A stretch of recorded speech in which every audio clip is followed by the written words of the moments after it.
რაღაცა ცივილიზაცია ხომ და შემოვიდეს. მარტო ბრაკონიერობა და მარტო ის თევზი აღარ იქნება. მერე რა უნდა? ბაკურიაზე კიდე ერთხელ ვიცახი. ბაკურიაზე მაშინ თუ არ არის ბრაკონიერობა 10 კილომეტრი საიდან წაიღეს აქ? Я по-русски не говорю. Это специальный бизнес. Это ваши люди. Это ваши люди. ეს ხმაური ბორჯომის მუნიციპალიტეტის სოფელ ტაბაწყურში მდებარე ტბის მფლობელის წარმომადგენელთან შეხვედრამ გამოიწვია. ადგილობრივმა მკვიდრებმა მას ტაბაწყურის ტბის სოფლისთვის გადაცემა მოსთხოვეს. მოსახლეობა ირწმუნება, რომ სომხეთში მცხოვრებმა ბიზნესმენმა ის უკანონოდ მიისაკუთრა, რის გამოც ადგილობრივები 3 წელია ტბით სარგებლობას ვეღარ ახერხებენ.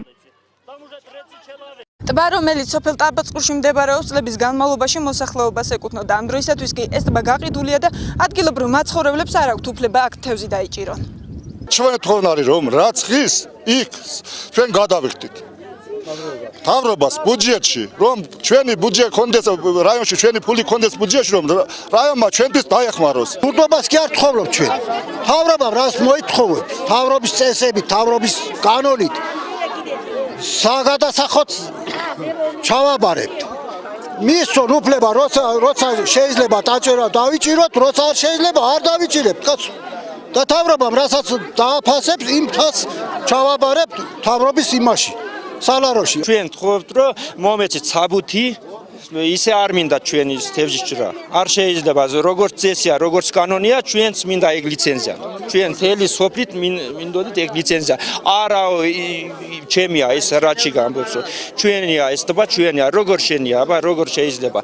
აღნიშნული ტბით 3 წლის წინ 2 მიმდებარე სოფელი ტაბაწყური და მოლითი სარგებლობდა. 400-ზე მეტი ოჯახის შემოსავლის ძირითადი წყარო ტბაში დაჭერილი თევზის რეალიზება იყო. ადგილობრივები აცხადებენ, რომ ზამთარი 7 თვის განმავლობაში გრძელდება და თევზჭერის გარდა сопლის მეურნეობით თავის გატანა შეუძლებელია.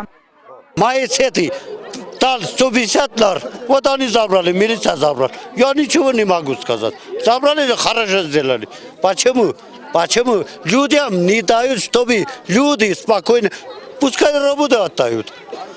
Дают. Мы смотрим на это озеро, маленькое озеро, у нас ни работы нету, ничего нету. Дети кушать хотят. Мы смотрим все на это озеро. Нам надо руководитель с Грузии. И не с армян, нам не нужно это армянин. ტბით სარგებლობის ლიცენზია შეპესე ტბებმა 3 წლის წინ მიიღო. მისი მეპატრონე ტაბაწყურში დაბადებული ამ დროისათვის კი სომხეთის მოქალაქე ვართან აივაზიანია. მან სოფელში კიბორჩხალების ბიზნესის განვითარება გადაწყვიტა. მოსახლეობა ირწმუნება, რომ მეპატრონემ ლიცენზიით მინიჭებულ უფლებას გადააჭარბა და 2 ტონის ნაცვლად ტბაში 18 ტონა კიბორჩხალა ჩაუშვა. ადგილობრივების თქმით, ამის გამო ტბაში თევზი ნადგურდება. Сейчас 18 ток, рак, поставили экологически, это противно.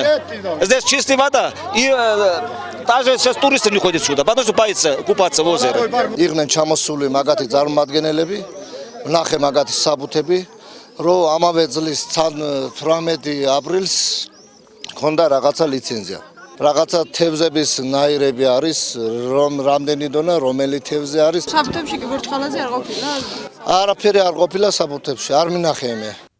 შეპესე ტბებს ტაბაწყურის ტბით სარგებლობაზე 20 წლიანი ლიცენზია აქვს. კომპანიის წარმომადგენელი აცხადებს, რომ მოსახლეობის მოთხოვნები არაკანონიერია. მისივე თქმით, მიუხედავად იმისა, რომ ადგილობრივებს თევზჭერა აკრძალული აქვს, ისინი ტბაში მაინც თევზაობენ. რაჩიკ სუმბათიანი ტაბაწყურის მკვიდრთა ბრალდებას ტბაში კიბორჩხალების დიდი რაოდენობით გაშვებასთან დაკავშირებით უარყოფს. თევზის განადგურებაზე კი პასუხისმგებლობას საკუთარ თავზე არ იღებს. თვითონ გადაწყვიტეს ექსპერტიზა, რა გადაწყვიტა, რა გაწყდა, რა არ გაწყდა და რა მოშენდა, ეს ამაზე არის გედეი გარემოს დაცვა, რომელიც საქმის კურსია და მათთან მუშაობ ჩვენ. გვაქვს ურთიერთობა გარემოს დაცვასთან. რამდენი ტონა? 2 ტონა. 2 ტონა, ვასერა. დავა ტაბაწყურის ტბასთან დაკავშირებით უკვე 3 წელია გრძელდება. მოსახლეობა ტბის გადაცემას მოითხოვს, თუმცა თავის მხრივ შეპესე ტბები მის დათმობას არ აპირებს. ადგილობრივები აცხადებენ, რომ ამასთან დაკავშირებით სარჩელი სასამართლოშია შეტანილი, რომლის მეშვეობითაც ეცდებიან ერთადერთი შემოსავლის წყარო დაიბრუნონ.